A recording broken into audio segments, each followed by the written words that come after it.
Hello everyone, आज के section में हम लोग एटम्स के बारे में पढ़ने वाले हैं। हम लोग बात किए थे एलिमेंट्स, जब पढ़ रहे थे तो एलिमेंट्स के बारे में क्या बात किए थे कि एलिमेंट्स क्या एटम्स मिलकर बना हुआ है। तो हम लोग अब एटम्स के बारे में पढ़ेंगे। तो सबसे पहले हम देख लेते हैं कुछ थ्योरी के बारे में, लिस्ट ऑफ एटॉमिक थ्योरी। जो एटम्स था, एटम्स के बारे में लोगों का क्या कहना था, लोगों का क्या विचार था। जैसे कि मान लीजिए हम एटम्स का कुछ डिफिनेशन बोल दिए, हाँ भाई ये एटम है, हम बोल दिए कि ये एटम है। लेकिन हर कोई बात हो सकता है आप बात मानिए, हर कोई बात नहीं माने कि नहीं ये एटम नहीं, एटम कुछ और होगा, ऐसा होगा एटम।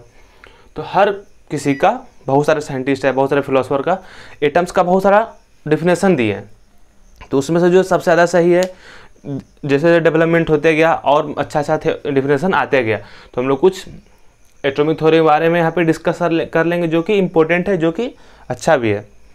तो सबसे पहला जो थ्योरी है एंशिएंट ग्रीक बिलीव्स। कुछ जो ग्रीक फिलोसफर थे एटम्स के बारे में कुछ बात किए कि एटम्स ऐसा है, एटम का ऐसा साइज, एटम का ऐसा शेप है।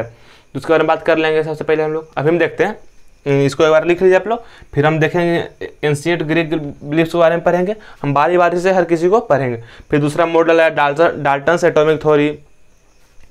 एंशिएंट ग्रीक बिलीव्स के बारे में बात करें तो ऑलमोस्ट 500 BC के ऑलमोस्ट आया था थ्योरी है, बिफोर क्रिस्ट। मतलब इस समझते हैं 500 BC। अभी लोग क्या चल रहे हैं 2021, सॉरी इतना एडी में नहीं चल रहे हैं, एनोडोमनी। ये मतलब ऐसा समझ सकते हैं -500 साल पहले, मतलब जीरो से शुरुआत, जीरो से -500 साल पहले आया था एंशिएंट ग्रीक बिलीव्स। फिर डाल्टन एटॉमिक थ्योरी आया 1844 में, 1844 में आया, हाँ 1844 में। फिर आया जे थॉमसन थ्योरी, इसमें हम पढ़ेंगे थॉमसन क्या बोले एटम के बारे में। 1897 में आया, 1907 में। फिर आया रुदरफोर्ड मॉडल, रुदरफोर्ड क्या बोले एटम के बारे में, क्या एक्सपेरिमेंट किए, कैसे एक्सपेरिमेंट किए, सब हम पढ़ेंगे रुदरफोर्ड मॉडल में। ये पढ़ेंगे, ये आया शायद 1899 में। फिर आया बोर्स मॉडल ऑफ एटम, इसको हम बोलते हैं बोर्स थ्योरी, शायद 1911 में आया ये मॉडल, बोर्स मॉडल, हाँ 1911 में आया। तो फिर अगला जो है आइंस्टीन हाइजेनबर्ग अनसर्टेनिटी प्रिंसिपल, फिर क्वांटम मैकेनिक्स, से सब हम लोग पढ़ेंगे। तो हम लोग अभी पढ़ने वाले हैं एंशिएंट ग्रीक बिलीव्स के बारे में, डाल्टन एटॉमिक थ्योरी के बारे में।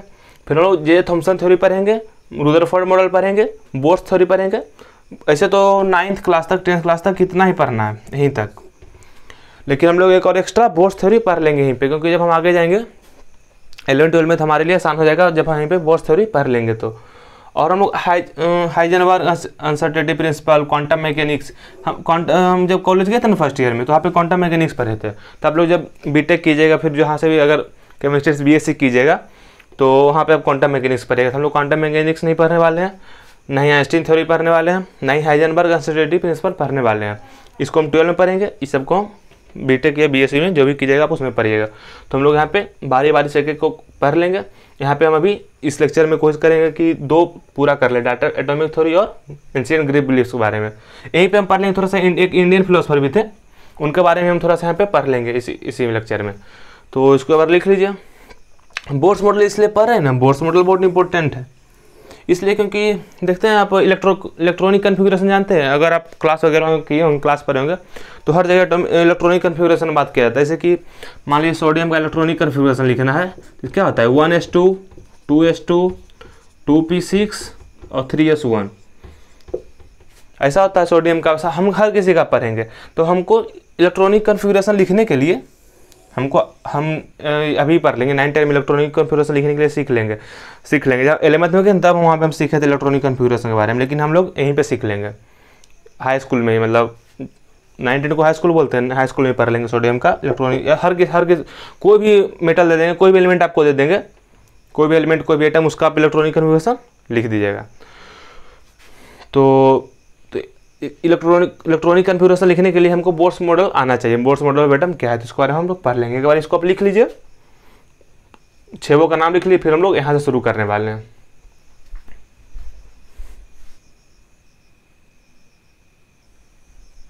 हम लोग यहाँ पे अब ग्रीक थ्योरी के बारे में, जो ग्रीक लोगों का बोलना था एटम्स के बारे में, वो हम यहाँ पे अब पढ़ने वाले हैं।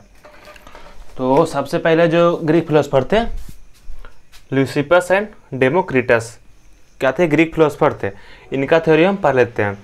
इससे पहले भी बहुत सारा लोग एटॉमिक थ्योरी दिए, अब पढ़िएगा बुक में। तो एक बुक आता है, बुक का नाम तो भूल रहे हैं, एक बुक में इनसे पहले भी मतलब कुछ एटॉमिक थ्योरी दिया हुआ था, वहाँ भी हम पढ़ सकते हैं। लेकिन क्या है कि बहुत ज़्यादा हो जाएगा, फिर इतना ज़्यादा हम नहीं पढ़ पाएंगे, क्योंकि अगर हम ढंग से पूरा एटॉमिक थ्योरी पढ़ना शुरू करें सिर्फ ग्रीक फिलोसफर का, तो शायद हमको 3 दिन लग जाएगा पढ़ाने में, सिर्फ ग्रीक फिलोसफर के बारे में। तो जो ग्रीक फिलोसफर इंपॉर्टेंट थे, जो कुछ ढंग का थ्योरी बताए, कुछ ढंग का बात बताए, उनके बारे में बस यहाँ पे हम पढ़ लेंगे।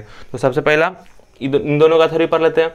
जो डेमोक्रिटस थे, ल्यूसिपस का स्टूडेंट थे, ल्यूसिपस टीचर थे, डेमोक्रिटस स्टूडेंट थे, तो दोनों मिल के थ्योरी दिए हैं।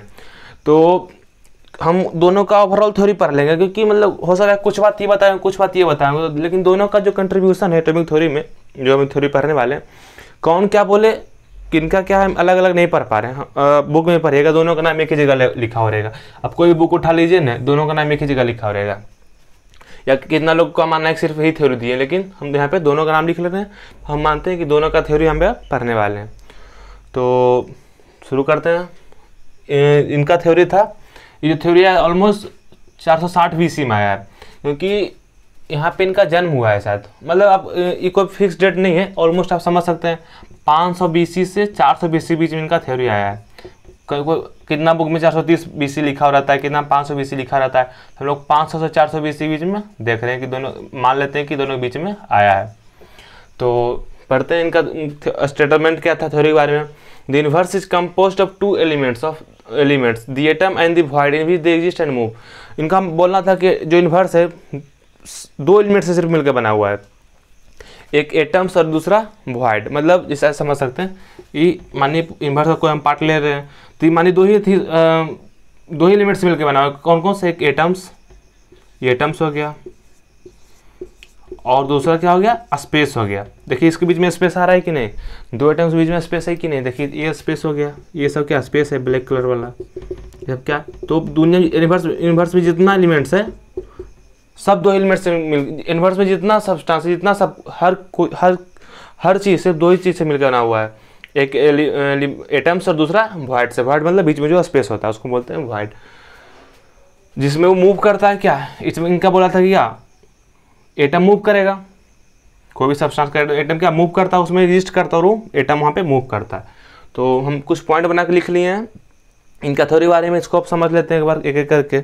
इनका पहला पॉइंट था कि all matter consist of individual particle called atoms. ये जो हम क्या किए नहीं, इनका मानना था कि हम कोई सब्सटेंस को, इस मार्कर को माने टुकड़ा टुकड़ा टुकड़ा टुकड़ा करते गए, छोटा छोटा पार्टिकल करते गए, तो एक लास्ट में ऐसा पार्ट समय आया कि इसको हम तोड़ नहीं सकते हैं, काट नहीं सकते, उसको क्या बोलते हैं? Individual particle. अब इंडिविजुअल पार्टिकल का इंडिविजुअल, ग्रीक वर्ड में इंडिविजुअल का मतलब होता है एटोमोस। इसका मतलब क्या होता है? अनकटेबल या फिर इंडिविजिबल। इसका मतलब लिख लीजिएगा, ये क्या ग्रीक वर्ड है। अनकटेबल इसको हम काट नहीं सकते, या फिर इंडिविजुअल इसको हम डिवाइड नहीं कर सकते। Greek word atomos, Greek word का मतलब होता है इंडिविजुअल, इसको हम क्या बोल दिए? एटम्स। एटोमोस से ही आया एटम्स। तो अभी भी हम लोग एटम ही बात कर रहे हैं, इनका अभी हम लोग एटम ही नहीं बोलते हैं। अभी जो हमारा जो नया थ्योरी है, हम थ्योरी प्रेजेंट में भी हम लोग मान रहे हैं, उसमें हम लोग एटम ही बोलते हैं। नाम इन्हीं का रखा गया, इनके सम्मान में। हम लोग पढ़ेंगे आगे कि इनके सम्मान में ही जो डाल्टन थे एटम बोले हैं। वो कुछ अपना अलग नाम भी रख सकते थे उस पार्टिकल को, लेकिन डाल्टन जो थे, हम अगला थ्योरी डाल्टन पढ़ने वाले, डेमोक्रिटस एंड ल्यूसिपस के सम्मान में एटम से रखे हैं नाम उस पार्टिकल का। Atoms are indestructible. डिस्ट्रक्ट होना मतलब क्या होता है? बर्बाद होना। तो एटम क्या है? इनडिस्ट्रक्टिबल। एटम मतलब बर्बाद नहीं हो सकता। एटम जैसे हम पढ़े थे कि mass neither created not destroyed, उस तरह से कि एटम भी डिस्ट्रॉय नहीं होता, इनडिस्ट्रक्टिबल है। Atoms are solid but invisible. Atoms कैसा है? सॉलिड है। कैसा मैटर स्टेट है? एटम का स्टेट सॉलिड है, लेकिन इनविजिबल, ये दिखाई नहीं पड़ता। मतलब यहाँ इनका कहने मतलब कर रहा है कि हम अपने नेकेड आइट से नहीं देख पाएंगे, अपने खुले आँख से नहीं देख पाएंगे, इनविजिबल है। और एटम्स आर होमोजीनियस। और इनका 5वां पॉइंट था atoms differ in size, shape, mass, position and arrangement. जो एटम्स है, हर सब्सटेंस का एटम अलग है, अलग उसका मास है, उसका अलग साइज है, उसका अलग शेप है। दुनिया बहुत सारा सब्सटेंस है। देखिए मार्कर ही 2 ढंग का है, यहाँ पे देखिए ब्लैक मार्कर है, ब्लू मार्कर है। दोनों का एटम्स का अलग शेप का, अलग साइज का, अलग मास का है, पोजीशन अलग उसका अलग है, अरेंजमेंट उसका अलग है। तो यही कुछ एटम्स के बारे में उनका पॉइंट था। इसको बार लिख लिए, फिर कुछ 2-4 पॉइंट और बचे, उसको हम उसको लिख लेंगे, फिर हम समझ लेंगे। हम ऐसा इसलिए पढ़े ना, हम देखिए एलिमेंट्स का भी क्या, पहले हिस्ट्री देखे, एलिमेंट्स का हिस्ट्री देखे, तो बहुत पहले शुरू करते हैं पढ़ने के लिए। पीछे से पढ़ना शुरू करेंगे तो आपको ज़्यादा आपका समझने का तरीका बढ़ेगा कि कैसे कैसे कोई चीज़ का डिस्कवर हुआ। डायरेक्ट हम ऐसा भी कर सकते हैं कि जो भी प्रेजेंट में आपके मन में सवाल आएगा कि जो प्रेजेंट में थ्योरी चल रहा है, क्यों ना हम उसी को सिर्फ पढ़ ले, बाकी पीछे वाला भूल जाए। नहीं, अगर हम पीछे पढ़ेंगे कैसे कैसे डिस्कवरी हुआ, कैसे कैसे लोग आगे सोचते गए, हमारे सोचने का क्षमता बढ़ेगा। अगर हम शुरुआत से ही पढ़ेंगे कि लोगों का पहले क्या मानना था, अब क्या मानना है, तो धीरे धीरे हमारा सोच बढ़ेगा, सोचने का क्षमता बढ़ेगा। इसलिए हम लोग बहुत पहले शुरू करते हैं। एनसीईआरटी में ये सब चीज़ दिया हुआ है, लेकिन एक्सप्लेन करके नहीं दिया हुआ है, बस थोड़ा सा दोनों का नाम लिख दिया वहाँ पे। और हाँ, इनका एक इम्पोर्टेंट बात, इनके बारे में हम लोग इसलिए पढ़ते हैं कि जो एटम का नाम यही रखे थे, इनका स्ट्रेंथ है। जो पहला बार कोई एटम का नाम लिया है, यही दोनों लिए थे एटम्स, तो इनका ये स्ट्रेंथ है, इस थ्योरी का स्ट्रेंथ है। तो हम लोग इसीलिए शुरुआत से पढ़ना शुरू करते, ताकि हमको समझ में ज़्यादा अच्छे से आए। तो एक बार इसको लिखिए, हम 2-4 पॉइंट और ऐड कर दे रहे हैं। हम लोग यहाँ पे कुछ और पॉइंट डिस्कस करने वाले हैं ल्यूसिफरस एंड डेमोक्रिटस के एटॉमिक थ्योरी के बारे में। तो उनका बोलना था कि solid are made of small and pointy atoms. जो सॉलिड है कैसे एटम्स मिलकर बना हुआ है, उनका बोलना था ना, हम बात की कि एटम्स का डिफरेंट साइज, डिफरेंट शेप, हर सब्सटेंस का डिफरेंट साइज होता है, डिफरेंट शेप होता है। जो उसका जिससे मिलकर बना हुआ है उसका साइज से डिफरेंट है, साइज एंड शेप डिफरेंट है।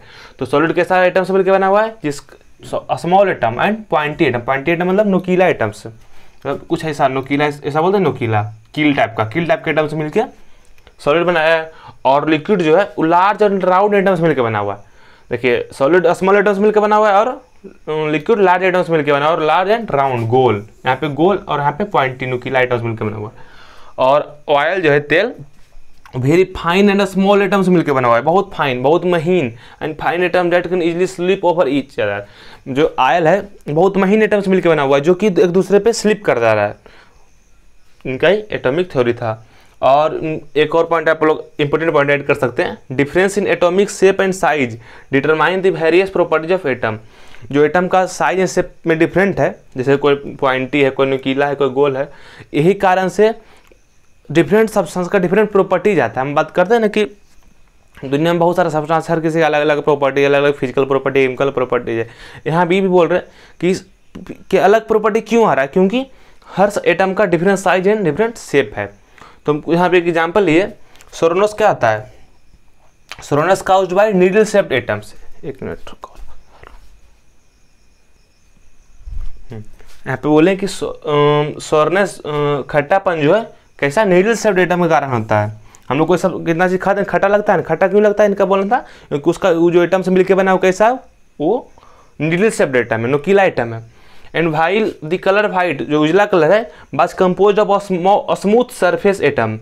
जिस एटम है जिसका सरफेस स्मूथ है, स्मूथ मतलब चिकना है, आउटसाइड कलर के वाइट कलर किससे मिलकर बना हुआ है, स्मूथ सरफेस एटम से मिलकर बना हुआ है।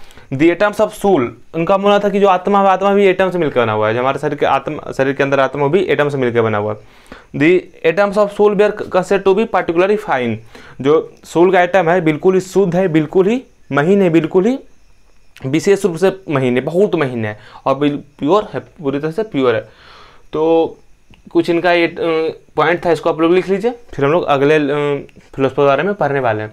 तो आप यहाँ पे ऑब्जर्व करो, इनका मतलब जो हम बात है, इनका स्ट्रेंथ क्या था, इनका एटॉमिक थ्योरी का स्ट्रेंथ क्या था, अच्छा उसमें अच्छाई क्या था। अच्छाई था कि जो एटम्स के बारे में बोले कि इंडिविजुअल है, उसको हम तोड़ नहीं सकते, वो बहुत ही स्मॉल है, उसको हम नेकेड आइट से नहीं देख सकते। ये सब इनका अभी भी बात को मान रहे हैं ना कि एटम्स बहुत महीने, बहुत छोटा है, उसको हम अपने आंखों से नहीं देख सकते, इंडिविजुअल है। तो इनका स्ट्रेंथ हो गया। इनका लिमिटेशन कहाँ पे आ गया, इनके कम मतलब क्या बोल सकते हैं उसको, हाँ लिमिटेशन ही बोल सकते हैं। एटम्स एटॉमिक थ्योरी का लिमिटेशन क्या था, लिमिटेशन ये था कि जो बोले ना कि एटम डिफरेंट, हर सब्सटेंस का atom different shape and size का है, इनका लिमिटेशन हो गया। और ये भी बोले कि जो प्रॉपर्टीज है एटम के साइज एंड शेप के कारण है, इनका ड्रॉबैक हो गया, ड्रॉबैक ऑफ एटॉमिक थ्योरी। ये सब बात तो बिल्कुल ही गलत है, लग रहा है आपको पता हो, गलत लग रहा हो कि निडल शेप्ड एटम हो, पॉइंटी एटम हो, राउंड एटम हो, ये सब बिल्कुल ही बात गलत है, इनका ड्रॉबैक हो गया। तो अभी इस पॉइंट को अवॉइड कर सकते हैं। इनका लिमिटेशन क्या था, इनका अच्छाई क्या, तो दोनों का आप अलग से ऐड कर सकते हैं। अच्छाई था कि बोले कि एटम क्या इंडिविजुअल है, उसको तोड़ नहीं सकते। ड्रॉबैक है कि इनका साइज एंड शेप के बारे में जो बात किए, हम आगे जाकर बहुत सारा मॉडल निकाले, बहुत सारा एटॉमिक मॉडल लाए, बोर्स मॉडल एटम लाए, Johnson J Thomson model of atom line, इनका कहीं पे भी नहीं हमको मिला कि हर एटम का साइज एंड शेप डिफरेंट है, तो इनका ड्रॉबैक हो गया। इसको आप लोग ऐड लिख लीजिए। देखिए फिर हम लोग अगले फिलोसफर के बारे में पढ़ने वाले हैं। हम लोग यहाँ पे एंशिएंट एटॉमिक थ्योरी के बारे में बात कर रहे हैं। हम लोग ग्रीक फिलोसफर के बारे में बात कर चुके थे, डेमोक्रिटस एंड ल्यूसिपस के एटॉमिक थ्योरी के बारे में बात कर चुके हैं। हम लोग यहाँ पे प्लेटो के एटॉमिक थ्योरी के बारे में बात करने वाले हैं। प्लेटो का जो एटॉमिक थ्योरी था, इनका कहना था atoms broke down mathematically into triangles. Atoms को हम मैथमेटिकली तोड़ सकते हैं। किस में तोड़ सकते हैं? ट्रायंगल्स में तोड़ सकते हैं। और इनका और थ्योरी था, हम ज़्यादा एक्सप्लेन में नहीं पढ़ रहे हैं, प्लेटो का और बहुत सारा बात बोल रहे हैं, लेकिन एक्सप्लेन में नहीं पढ़ रहे हैं। क्योंकि अगर हम पूरा थ्योरी पढ़ना शुरू कर दे, पूरा ग्रीक फिलोसफर का ही सिर्फ थ्योरी पढ़ना शुरू कर दे एटम के, सिर्फ एटम के बारे में जो बोले, तो हमको 5-6 लेक्चर लग जाएगा। इसीलिए जो मेन कौन था? डेमोक्रिटस एंड ल्यूसिपस का थ्योरी था, उसको हम पढ़ चुके हैं, ऐसे एक्सप्लेन करके पढ़ चुके हैं। हम लोग प्लेटो के बारे में थोड़ा सा पढ़ लिए। एक और थे जिनोक्रेट्स, ये प्लेटो के स्टूडेंट थे। इसी थ्योरी को आगे कंटिन्यू किया, लेकिन इसके बारे में नहीं पढ़ रहे क्योंकि बहुत ज़्यादा लंबा हो जाएगा, इसलिए नहीं पढ़ रहे। अब हम लोग पढ़ रहे इंडियन फिलोसफर के बारे में, जो एटम्स के बारे में कुछ अपन आइडिया दिए हैं। तो सबसे पहला जो इंडियन फिलोसफर थे आचार्य कन्नर, एनसीईआरटी में इनके बारे में दिया हुआ। तो इनका नाम ओरिजिनल नाम तो था ना कश्यप था, कश्यप, जो भी बोल सकते हैं, कश्यप या कश्यप, हाँ कश्यप था। तो इनका नाम कन्नर कैसे पड़ा? एक बार ये क्या हुआ था ना, कश्यप जो थे प्रयागराज घूमने गए थे। तो एक हम इसी कहानी बता रहे हैं इनके बारे में। तो घूमने गए तो वहाँ पे देखे हम लोग क्या मंदिर में नहीं देखते हैं, मंदिर के रास्ते में फूल बिछाते हैं, अनाज क्या चावल का दाना छींटते हैं, पूजा हम लोग करते हैं ना, चावल का दाना यूज करते हैं। तो वहाँ पे भी देखे कि लोग फूल छींट रहे हैं, चावल का दाना छींट रहे हैं। तो क्या किए ना, जब लोग शहर को चला गया तो एक एक कण उठाने लगे, चावल का जो दाना था एक एक दाने को उठा के जमा करने लगे। तो जमा के तो लोग ऑब्जर्व करना शुरू कर दिया, आसपास के लोग साधु जो थे, जो घूमने आए थे, देख के ऑब्जर्व किए भाई क्या कर रहे हैं लोग, भीड़ जमा हो गया, इकट्ठा हो गया वहाँ पे। तो बोले कि आप क्या कर रहे हैं? तो उनका कहना था कि अगर एक कण तो हमारा कोई काम का नहीं, चावल का एक कण तो हमारे लिए कोई काम का नहीं, लेकिन हम बहुत सारा चावल जमा कर दे, एक एक कण जमा करते जाए, बहुत सारा एक एक करके हम जमा कर ले, तो किसी एक आदमी का पेट भर सकता है। कोई एक गरीब आदमी जिसके पास खाना नहीं है, उसका ही पेट भर सकता है। तो यहीं से इनका नाम पड़ गया कन्नर। जैसे कि क्या होता है, चावल के दानों क्या बोलते हैं? कण बोलते हैं ना संस्कृत में, कण। तो यहीं से इसका नाम पड़ गया महर्षि कन्नर या फिर आचार्य कन्नर। तो नाम इनका कैसे पड़ा? प्रयागराज में नाम पड़ा कन्नर। क्यों? क्योंकि एक एक कण, इनका माना था एक एक कण जमा करके हम बहुत बड़ा इकट्ठा चीज़ जमा कर सकते हैं। तो यहीं से बहुत बड़ा वस्तु बना सकते हैं, उसको बहुत फायदा हो सकता है। तो यहीं से आइडिया आया कि हम कोई सा वस्तु को तोड़ के भी तो छोटा छोटा कर सकते हैं। तो यही देखिए यहाँ पे दिया हुआ है। इनके बारे में एक और बात ऐड कर लीजिए, क्या थे? Vaisheshika school of Indian philosophy के फाउंडर थे। एंशिएंट स्कूल था, बहुत पहले का स्कूल था, Vaisheshika school of Indian philosophy. तो उनके फाउंडर थे। इनका बोलना था if you go on dividing matter, अगर हम मैटर को हिंदी पदार्थ बोलते हैं, पदार्थ को तोड़ते जाएँ तो एक ऐसा समय आएगा, हम बहुत छोटा टुकड़ा तोड़ दिए और छोटा कर दिए, तो एक ऐसा समय आएगा कि हम उसको तोड़ नहीं पाएंगे। उस सब्सटेंस को जिसको हम नहीं तोड़ पा रहे हैं, उसको बोलते हैं परमाणु या फिर अणु। लिखा देखिए, हम ऐड कर दिए पॉइंट पे, टर्म डेट इंडिविजुअल मैटर, परमाणु और अणु। अब अणु को हम लोग एटम बोलते हैं। तो यही इनका थ्योरी था। अभी तो जैसे कि अभी हम परमाणु और अणु को ना, अभी इनके हिसाब से परमाणु और अणु दोनों एक ही टर्म था, दोनों में कोई अंतर नहीं था। कन्नर के हिसाब से परमाणु और अणु के बारे में कोई अंतर नहीं था। लेकिन आज जो हम लोग पढ़ते हैं, अभी परमाणु और अणु में बहुत अंतर है। एटम जो होता है ना, एटम परमाणु से मिलकर बना हो रहता है। जैसे हम आप पढ़ेगा जाए एटम का क्या होता है, 3 एटम इलेक्ट्रॉन, प्रोटॉन और न्यूट्रॉन से मिलकर बना रहता है। इलेक्ट्रॉन, प्रोटॉन, न्यूट्रॉन को हम लोग बोलते हैं सब एटॉमिक पार्टिकल, यानी कि परमाणु। तो अभी के हिसाब से, प्रेजेंट के हिसाब से परमाणु और अणु में अंतर है, लेकिन कन्नर के हिसाब से परमाणु और अणु में कोई अंतर नहीं था। तो इसको लिख लीजिए आप। एक और बात बोली कि he also proposed that this individual matter cannot be noticed और perceived through any human organ। हम उस इंडिविजुअल मैटर को अपने आँख से नहीं देख सकते, कोई ह्यूमन ऑर्गन से नहीं देख सकते, इट इज थ्रू नेकेड आइड। तो इसको लिख लीजिए। इंडियन फिलोसफर के बारे में जो बात कहते हैं, एक और फिलोसफर के बारे में साइड में दिया, उसके बारे में हम लोग डिस्कस कर लेंगे। तो लिखिए इसको। अच्छा, ऐसा नहीं कि हम लोग कभी कभी सोचते हैं ना कि हर जगह हम पढ़ते हैं तो मतलब विदेशी, जैसे कि जितना भी पढ़ते हैं, साइंस में पढ़ते हैं तो हर जगह विदेशी मतलब क्या इंग्लिश फिजिस्ट, इंग्लिश केमिस्ट या फिर फ्रेंच केमिस्ट आते हैं। तो ऐसा थोड़ा नहीं कि इंडियन लोग कुछ नहीं किए, सिर्फ बैठे खाना खा रहे थे, नहीं, इंडियन लोग भी बहुत कुछ डिस्कवर किए हैं। उनके बारे में कहीं कोई किताब में लिखा हुआ ही नहीं। हम लोग मतलब पता नहीं जो कैसा हमारा एजुकेशन सिस्टम है कि वहाँ पे हम इसको ऐड ही नहीं किया। जैसे आप हिस्ट्री पढ़ लीजिए, हिस्ट्री में सिर्फ आप देखिए तो सिर्फ मुगल के बारे में लिखा हुआ है। कहीं पर देखिए कि अकबर क्या कहते हैं, महाराणा प्रताप के बारे में डिस्कस किया गया, कहीं कुछ नहीं। ऐसा थोड़ा नहीं कि इंडिया में हिस्ट्री लोग महान लोग नहीं थे। पृथ्वीराज चौहान के बारे में पढ़ते हैं 8-9 क्लास में, क्या अकबर बाबर यही बारे में पढ़ते रहते हैं। तो हमारा एजुकेशन सिस्टम ही अलग अजीब सा है कि जो अपने इंडियन लोग थे उनके बारे में कोई बात ही नहीं की, उनके बारे में पढ़े ही नहीं, बस हम किसी दूसरे बारे में पढ़ते रहते हैं। यहाँ पे भी देखिए हम पढ़ रहे हैं न्यूटन के बारे में, तो आप देखिए एनसीईआरटी बुक में ग्रीक फिलोसफर का ज़्यादा बात किया गया है, इंडियन का कुछ किया इंडियन फिलोसफर का कुछ बात ही नहीं किया हुआ है। हालांकि आप देखिए इंडियन लोग भी बहुत सारे एटॉमिक थ्योरी दिए हैं, जैसे कि एक है वैदिक एटॉमिक थ्योरी, उसको हम नहीं पढ़ रहे हैं यहाँ पे, क्योंकि जो हमारा सिलेबस है, जो हमारा एजुकेशन सिस्टम उसी के हिसाब से हम चल रहे हैं। हम तो अलग कुछ कर नहीं सकते ना अकेले, तो हम ऐसा नहीं कि सिर्फ इंडियन के बारे में पढ़ना शुरू कर दें, हम जो बुक में वही पढ़ेंगे।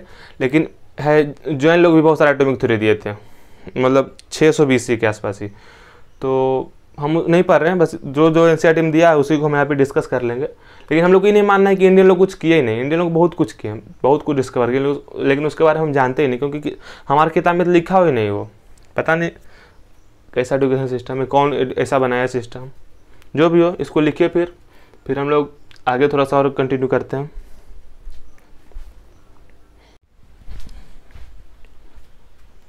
जो महर्षि कन्नर का कश्यप का जो परमाणु था उसका एटॉमिक साइज 7.2 × 10⁻8 मीटर था, जो महर्षि कन्नर का परमाणु का साइज था। लेकिन जो प्रेजेंट में एटॉमिक साइज है, अभी हम लोग जो एटॉमिक साइज जानते हैं वो कितना है, 10⁻10 मीटर। ये वेरी करता है। अभी का एटॉमिक साइज ऑलमोस्ट एक और जानते हैं, एक और आर्मस्ट्रांग में 10⁻10 मीटर होता है। तो अभी का जो एटॉमिक साइज है ना, उसका डायमीटर 1 आर्मस्ट्रांग से 5 आर्मस्ट्रांग तक वेरी करता है, 5 आर्मस्ट्रांग तक। जैसे कि हीलियम का एटॉमिक साइज छोटा होता है, आप आगे पीरियड टेबल में और आगे जाइएगा तो उसका एटॉमिक साइज बड़ा होता है, तो वेरी करता है। लेकिन हम लोग जनरल है ओवरऑल 10⁻10 मीटर लेते हैं अभी का एटॉमिक साइज प्रेजेंट का। तो आप देख सकते हैं कि यहाँ पे किन का एटॉमिक साइज बड़ा है, कन्नर का जो एटॉमिक साइज था वो बड़ा था। कितना बड़ा था, ऑलमोस्ट 700 टाइम्स बड़ा था। तो यहाँ पे ऐड कर सकते हैं, the atom as we know today is about 700 time smaller than कन्नर परमाणु। जो कन्नर का परमाणु था वो अभी के एटम से 700 गुना छोटा था। लेकिन का छोटा कौन सा, ये वाला छोटा है। कितना छोटा, ऑलमोस्ट 700 गुना इससे छोटा है। तो आप इसको निकाल भी सकते हैं, जैसे कि आप निकालने का तरीका है कि कैसे छोटा एक बड़ा है। तो एक परमाणु अपॉन अभी का जो प्रेजेंट एटॉमिक साइज कितना है, एक ऐसा कर लेते हैं 1%, तो कितना हो जाएगा, इसको डिवाइड कीजिए ऊपर नीचे, कितना हो जाएगा 7.2 × 10⁻8 अपॉन 10⁻10। इसको कीजिएगा तो ऑलमोस्ट कितना आ रहा है, 7,000 आ रहा है, 700 आ रहा है कि नहीं। तो ये कितना हो गया, जो अभी कन्नर का परमाणु था ऑलमोस्ट 700 गुना हो गया अभी के एटॉमिक साइज है। तो इनका एटॉमिक साइज बड़ा हो गया, परमाणु का इनका कन्नर का एटॉमिक साइज बड़ा हो गया। तो आप इसको निकाल भी सकते हैं, इसका जरूरत नहीं है, बस इसको आप जानिए कि अभी का एटॉमिक साइज कन्नर के परमाणु का एटॉमिक साइज है 700 गुना छोटा था अभी का जो एटॉमिक साइज है। और एक पॉइंट और ऐड कर सकते हैं, जो ल्यूसिपस एंड डेमोक्रिटस था ना, ये फर्स्ट एटॉमिक थ्योरी को प्रपोज किए थे। इसको आप वहीं पे ऐड कर लीजिएगा, ल्यूसिपस एंड डेमोक्रिटस के यहाँ पे पढ़ें कि बात propose the first atomic theory. एक और इंडियन फिलोसफर थे पकोदा कट्टम, क्या बोले कि स्मॉलेस्ट पार्टिकल जिसको हम परमाणु बोलते हैं normally exist in A combined form which give us various form of matters. जो परमाणु है वो भी कंबाइंड फॉर्म एग्जिस्ट करता है, जो परमाणु भी उसको भी हम कंबाइंड फॉर्म एग्जिस्ट करते हैं, जो कि वेरियस फॉर्म मैटर का बहुत सारा फॉर्म को बनाता है। तो यह इनका बस छोटा सा था एटम के बारे में। ये ऑलमोस्ट जिनका दिए थे एटॉमिक थ्योरी ऑलमोस्ट 600 BC के आसपास दिए थे, 600 BC, तो बहुत पहले का इनका थ्योरी था ये। और इनका जैसे हम एलिमेंट से पढ़े थे ना कि कितना ग्रीक फिलोसफर बोल रहे हैं कि जैसे पढ़े थे वहाँ की 4 चीज़ से मिलकर बना हुआ है, मिट्टी, अर्थ, एयर, मिट्टी, हवा, पानी और आग। तो इनका बोला था कि नहीं 7 दुनिया में जितना सब्सटेंस है 7 एलिमेंट से मिलकर बना हुआ है। कौन कौन, 4 तो हो गया, एक तो हो गया अर्थ, फायर, एयर, वाटर, 4 तो हो गया। इसमें 3 और ऐड किए थे, एक किए थे हैप्पीनेस, हैप्पीनेस, पेन, दर्द और सोल, आत्मा। ये सात, और जितना जितना दुनिया में जितना सब्सटेंस है, ये सातों चीज़ से मिलकर बना हुआ है। ये प्रकृति कर्टम का स्टेटमेंट था एलिमेंट्स के बारे में। दुनिया में जितना सब्सटेंस है ये सातों एलिमेंट से मिलकर बना हुआ है। ग्रीक फिलोसोफर तो चार के बारे में बात कर रहे थे ना, हम लोग पढ़े थे, यही चार के बारे में बात कर रहे थे, लेकिन 3 और ऐड कर दिए। तो यही था ancient Greek theory. Ancient Greek theory या फिर एंशिएंट एटॉमिक थ्योरी बोल सकते हैं कि एटम के बारे में पहले मतलब हम कितना ऑलमोस्ट निगेटिव में इस साल में देख रहे हैं, मतलब BC में देख रहे हैं हम लोग। अब अगले लेक्चर में डाल्टन एटॉमिक थ्योरी के बारे में बात करेंगे। इसके बीच में बहुत सारा एटॉमिक थ्योरी आया, लेकिन उसके बारे में हम बात नहीं करेंगे। जो हमारा मेन पर्पस था बहुत पहले पुराना पढ़ ली, अब हम थोड़ा सा नया एटॉमिक थ्योरी पढ़ेंगे, जैसे कि अगले लेक्चर में हम डाल्टन एटॉमिक थ्योरी का शुरुआत करेंगे। इसको लिख लीजिएगा एक बार, ये था। इसको आप टॉपिक नाम दे सकते हैं एंशिएंट एटॉमिक थ्योरी, लिख लिए। Thank you.